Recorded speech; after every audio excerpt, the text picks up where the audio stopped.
Hey guys, it's Courtney. Today I am going to be creating a pretty simple card, like always, with the group hug stamp set by Waffle. And I'm going to be using my Polychromos today, and I'm going to be stamping on, I know it's kind of hard to tell on video, but this is Sea Glass Cardstock by Simon Says Stamp. It's a pale blue, but it's not smooth, so it works well with colored pencils.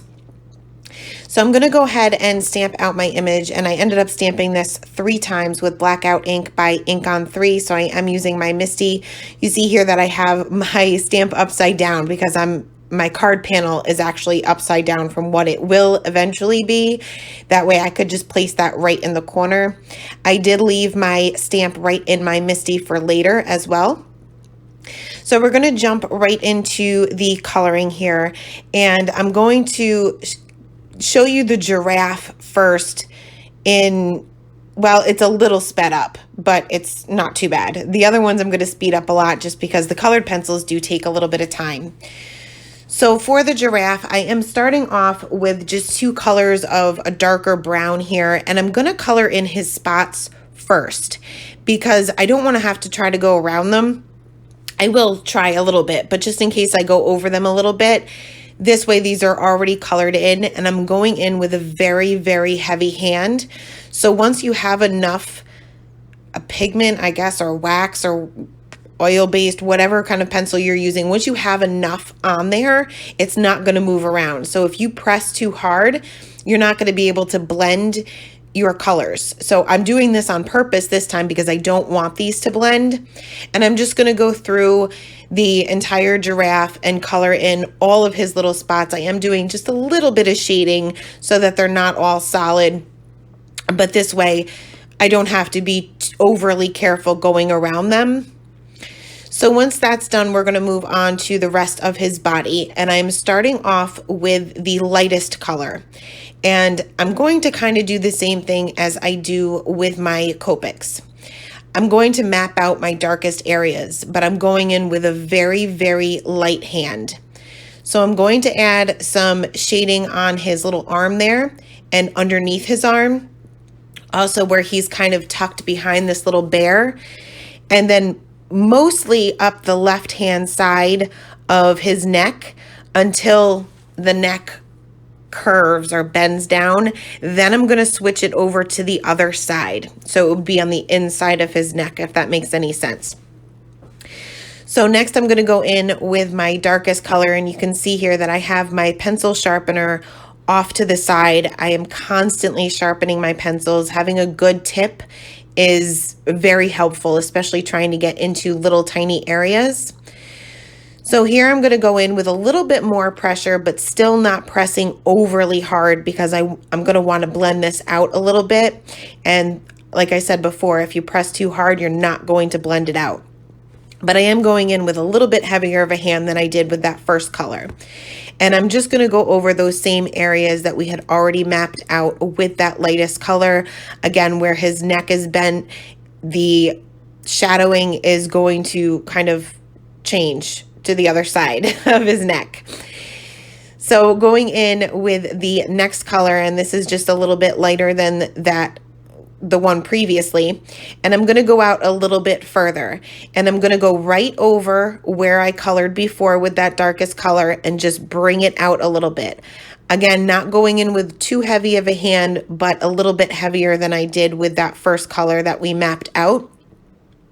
I'm going in with about the same pressure as I did for the darkest color. And I'm just bringing that out and a little bit up with that shadow, a little bit up further on his neck. Same thing where the neck is bent. I'm going to just bring that out a little bit further. I am going around his little spots, but I'm not being overly careful because I know they're not going to blend out. Going in with the next color and basically just doing the same thing. Again, same amount of pressure as I did for the previous color, going directly over the first 2 colors that I had used and just bringing them out a little bit further. And I am leaving a pretty generous highlight on the giraffe. I tend to use my colored pencils similar to my Copics, but I tend to leave a bigger highlight because for me, and it's pretty much because I'm still fairly new to them and I'm not all that comfortable with them. I don't seem to get as much of a contrast as I do with my Copics, which is fine, but I just leaving a larger highlight than I normally do helps with that. So finally, I'm going to go back to that lightest color, and I am going directly over where I use that previous color like I always do, and then I'm just bringing that out to the other side of his little neck there. There's not going to be too much of a highlight towards the bottom because he's kind of tucked behind that bear. So the bottom part of him is pretty much going to be in shadow. But I am going in with about the same pressure as I did before, but once I get to the edge where it's still white, or not in this case, but if you were using white, where there is no color, I'm going in with a little bit heavier of a hand because that's pretty much the only color that we have down. For his little face, I'm going to use the same color combination and pretty much do that the same way. I am going to create a shadow underneath his little, I guess, hair. I guess, and then a little bit on either side of his face because this would be more of a rounder object as well, even though his body is too, but he's facing us. And then just blending that out each time with each of those colors using the same amount of pressure as I did for the rest of his body, and then finishing off with that lightest color. I did also add a little bit of shading above his little, not his nose, but right underneath his eyes where there's a line within that illustration. I'm just using that to kind of guide me as far as where my shadows and my shading should be. Now for the, oh boy, I really need to look up these terms before I do a voiceover, but the hair, I guess, his back.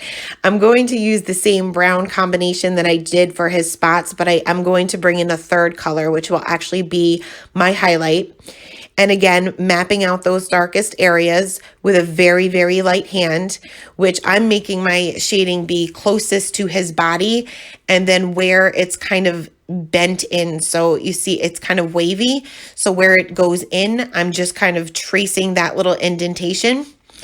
Also for his nose, I guess it would be, I'm going to create some shading on either side of that as well.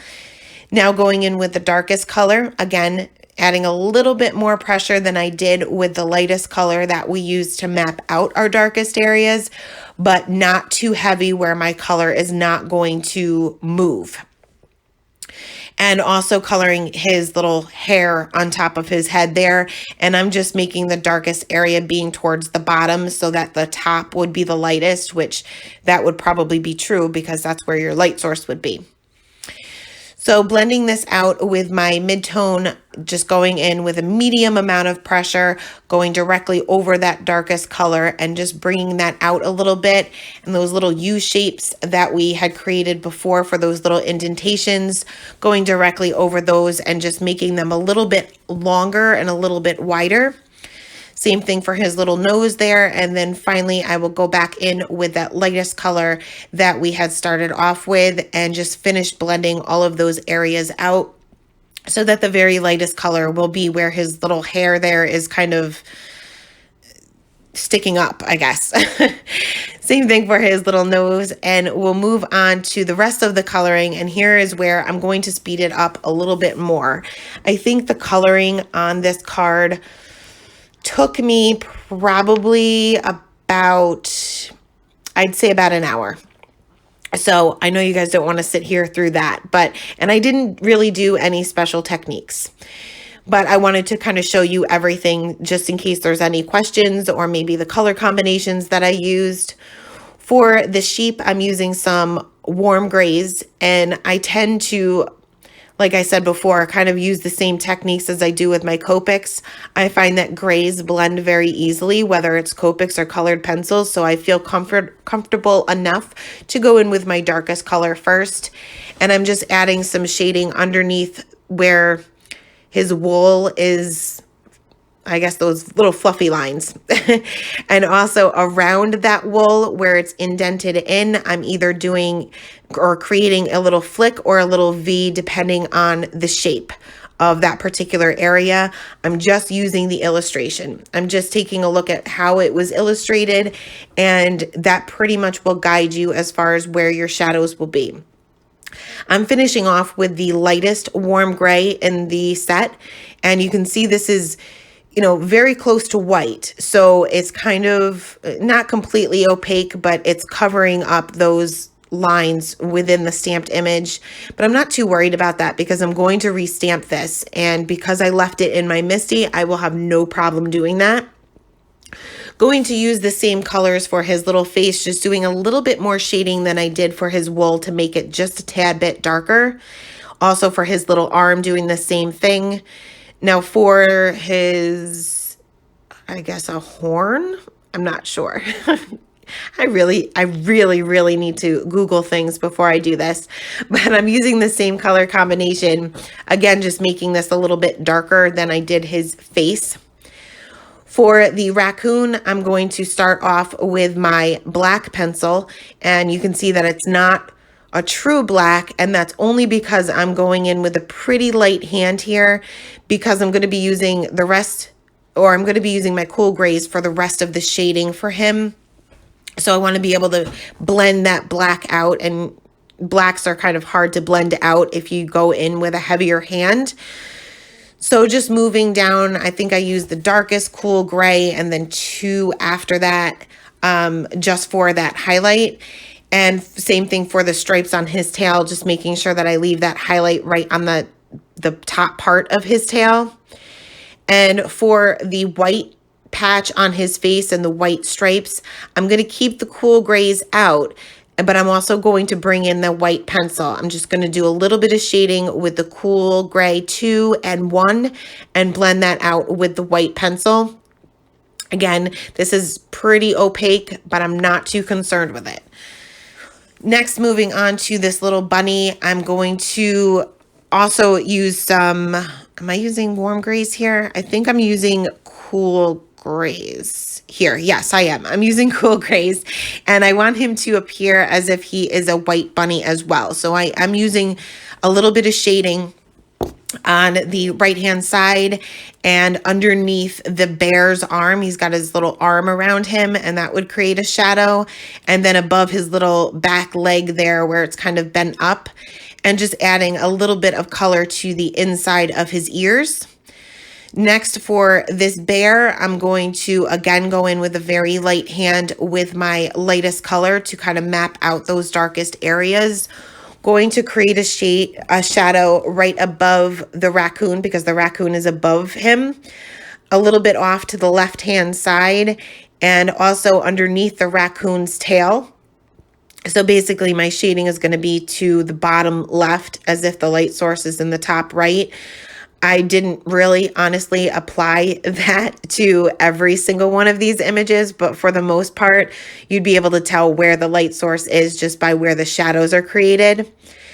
But I'm doing the same thing as I have been doing this entire time, is just going in with a good amount of pressure, but not too hard, and just going over the area that I had colored previously and just bringing that out a little bit further each time, and then finally leaving that huge highlight in the center, filling in the rest of that area with my lightest color.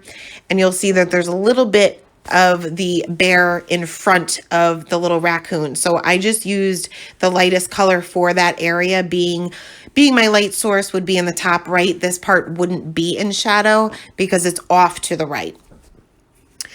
So next, moving on to the second bear, and I'm going to bring in my warm grays again. And I'm starting off with the darkest one and going to create a shadow underneath the giraffe's little nose there, and then off to the left-hand side, also where the bunny is kind of on, it looks like he may be on his lap, and above the little bird. Blending that out each and every time for, like I said, for the cool grays as well as the warm grays. I feel comfortable enough to just go in with the darkest color first. They do blend very, very nicely together. You'll just want to make sure that you're keeping a good tip on your pencil no matter what you're coloring. Just keep sharpening. You're going to be sharpening a lot for an image like this. For the dog, I wanted him to appear black or a very dark gray. It's gonna go ahead and switch over to my cool grays and my black. So going right in with my black to fill in those darkest areas, which would basically be on his little belly, underneath or in front of his hind leg, and just on the bottom of his little nose or snout there, and then also underneath where his ear is kind of flapping over the rest of his body, and just blending that out each time with the cool grays, just keeping that black as my shadow. And finally, we'll color in this little bird, and I'm going to bring out some blues for this, and I just picked blues that were a little bit darker than my cardstock so that the bird actually stuck out a little bit and didn't blend in too much. So once all of my coloring was done, I did have some fingerprints, which is typical for me every time I color with colored pencils. So I'm just going to be using an art eraser, and this actually came with my Polychromos when I ordered them, and it's really sticky and soft, but it works great. And I keep like a normal eraser, when you have to kind of fling away those little pieces, this doesn't leave that, but just by habit, I keep flinging away something that's not there. But it did take away all of those fingerprints and smudges. So I'm going to place my card panel back into my Misty and bring out some black dye ink by Simon Says Stamp, and this is a really dark ink. It gives you a really good impression, and I'm going to go ahead and stamp that directly over my image. This always gets me nervous once I do all my coloring, but as long as you have a stamp positioner, you should be fine. And you can see now that I have a very bold black outline without having to go around each one of my images. So I'm going to pull out my sentiments from the stamp set, and my plan was to add the first part and the second part as a sentiment strip and stamp the hugs directly on the panel. But this became a disaster as well. So I'm taking a piece of black cardstock here and treating that with my anti-static tool, stamping the first part and the last part of my sentiment with a Versamark ink, and you'll see that I had to restamp that first one just because I stamped it super crooked, and it's not so easy to cut a sentiment strip when it's not straight. Sprinkled on some white embossing powder, heat set that, and then cut that down into very skinny strips, just slightly larger than the sentiment itself. And then for the hugs portion of the sentiment, this is where I I messed up again. So I'm using that first sentiment strip just for placement, and I brought back out that Simon Says Stamp dye ink to stamp out my hugs, and it just blended in too much. Because it was stamped over that darker part of the giraffe, it didn't stand out at all. So in order to fix that, I figured I would just white heat emboss it. Now I let this ink dry a little bit because it kind of sits on top of that colored pencil. Brought back out my Misty to make it easier to line up the stamp with directly where I stamped over it. You can see I'm just touching that area with my finger, and ink is still coming up. So I just tapped on my anti-static tool instead of rubbing it because I didn't want to smear that black ink. Stamp that down with a Versamark and realized that I had too much of that anti-static powder that it just kind of stuck to my stamp. So I had to kind of blow that away and re-stamp that with the Versamark ink, sprinkled on some white embossing powder, and heat set that. And it didn't work. I could still see the black ink shining through, especially on the first two letters that are not directly over the image itself. So I let that cool down. You want to make sure that it is completely cool because the embossing powder will stay hot for a few seconds, about 30 seconds or so. And I brought out my white gel pen just to go over those first two letters. Now you still can see a little bit of the black showing through, but it actually ended up looking like a shadow. So I kind of just left it as is, and it is what it is. So I did go over a little bit of that G, but I kind of wanted every letter to look the same, so I kind of just left it as is, and hopefully it won't be all that noticeable. I went ahead and stamped out 3 of the little hearts from the stamp set off to the right hand side with just that black dye ink, and used some Scotch foam tape to pop up my sentiments. Added a little bit of shimmer with a Nuvo Aqua Shimmer pen to the inside of those little hearts, and then I'll finish off with a little bit of glossy accents. Keep in mind that this looks very cloudy when you first put it on your card, but give it some time. It will be completely clear and you'll be able to see all that shimmer through it. But that is the card for today, guys. Thanks a lot for stopping by and have a great day. Bye.